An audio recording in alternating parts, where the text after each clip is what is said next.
നിങ്ങളുടെ സ്വപ്നങ്ങളും ആഗ്രഹങ്ങളും നേടിയെടുക്കുന്നതിന് ബോൾഡായിരിക്കേണ്ടത് വളരെ അത്യാവശ്യമാണ്. നല്ല ആത്മവിശ്വാസത്തോടെ, നല്ല ബോൾഡായ മനസ്സോടെ നിങ്ങൾ മുന്നോട്ട് പോയി നോക്കൂ. ജീവിതത്തിലെ ഏതാഗ്രഹവും നിങ്ങൾക്ക് നേടിയെടുക്കുവാൻ സാധിക്കും. ബോൾഡാവുക എന്നാൽ അഹങ്കാരിയാവുക എന്നതല്ല. മറിച്ച് നിങ്ങളിൽ തന്നെ വിശ്വസിക്കുക. കരുത്തോടെ മുന്നോട്ട് പോവുക. എന്തൊക്കെ സംഭവിച്ചു കഴിഞ്ഞാലും എൻ്റെ ലക്ഷ്യം ഞാൻ നേടും എന്ന തീരുമാനത്തോടു കൂടെ മുന്നോട്ട് പോവുക എന്നത് തന്നെ. ആത്മവിശ്വാസം അവനവനിൽ തന്നെ ഉള്ള വിശ്വാസമാണ്. ഓരോ മനുഷ്യനും അപാരമായിട്ടുള്ള കഴിവുകളുണ്ട്. നിങ്ങൾ ശ്രമിച്ചു കഴിഞ്ഞാൽ നിങ്ങൾക്ക് നേടിയെടുക്കുവാൻ സാധിക്കും. എന്നെക്കൊണ്ട് സാധിക്കും. ഞാൻ ശ്രമിക്കും. ആളുകൾ എന്ത് ചിന്തിച്ചാലും, ആളുകൾ എന്ത് എന്നെക്കുറിച്ച് പറഞ്ഞാലും എൻ്റെ ലക്ഷ്യങ്ങൾ ഞാൻ നേടിയെടുക്കും.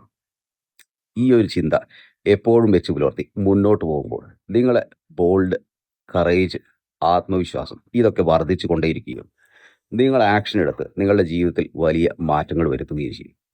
നമ്മളെപ്പോഴും മറ്റുള്ള ആളുകൾ എന്ത് ചിന്തിക്കുന്നു, മറ്റുള്ള ആളുകൾ എന്ത് വിചാരിക്കുന്നു, പരാജയപ്പെട്ടാലും റിജക്ഷൻസ് സംഭവിച്ചാലും എന്തൊക്കെ ആളുകളും സൊസൈറ്റിയും എന്നെക്കുറിച്ച് പറയും, എനിക്ക് എന്നോട് തന്നെ മതിപ്പ് കുറയില്ല, ഇങ്ങനെ അനാവശ്യമായിട്ടുള്ള ചിന്തകൾ കൊണ്ട് ആക്ഷൻ എടുക്കാതെ മാറി നിൽക്കുകയാണ് ചെയ്യുന്നത്.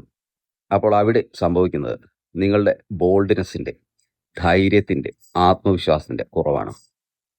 ആത്മവിശ്വാസം, ബോൾഡ്നെസ്സും ധൈര്യവുമൊക്കെ പ്രാക്ടീസിലൂടെ നമുക്ക് വർദ്ധിപ്പിക്കാം. ഓരോ ദിവസവും തീരുമാനിച്ച കാര്യങ്ങൾ നടപ്പിലാക്കുക. നല്ല ആത്മവിശ്വാസത്തോടെ ഓരോ പ്രവൃത്തിയും ചെയ്യുക. ബോൾഡായിട്ടിരിക്കുക. ബോൾഡായിട്ടിരിക്കുമ്പോൾ നിങ്ങളുടെ വിജയം വർദ്ധിക്കുകയും ജീവിതത്തിൽ വലിയ വളർച്ച നേടുകയും ചെയ്യും. അതുകൊണ്ട് ബോൾഡായിരിക്കുക, ആത്മവിശ്വാസത്തോടെ ഇരിക്കുക. എന്തൊക്കെ സംഭവിച്ചാലും, ആളുകൾ എന്തൊക്കെ പറഞ്ഞാലും എൻ്റെ ലക്ഷ്യം മുൻനിർത്തി ഞാൻ പ്രവർത്തിക്കും എന്ന തീരുമാനത്തോടെ മുന്നോട്ട് പോവുക. വിജയം തീർച്ചയാണ്. Thank you.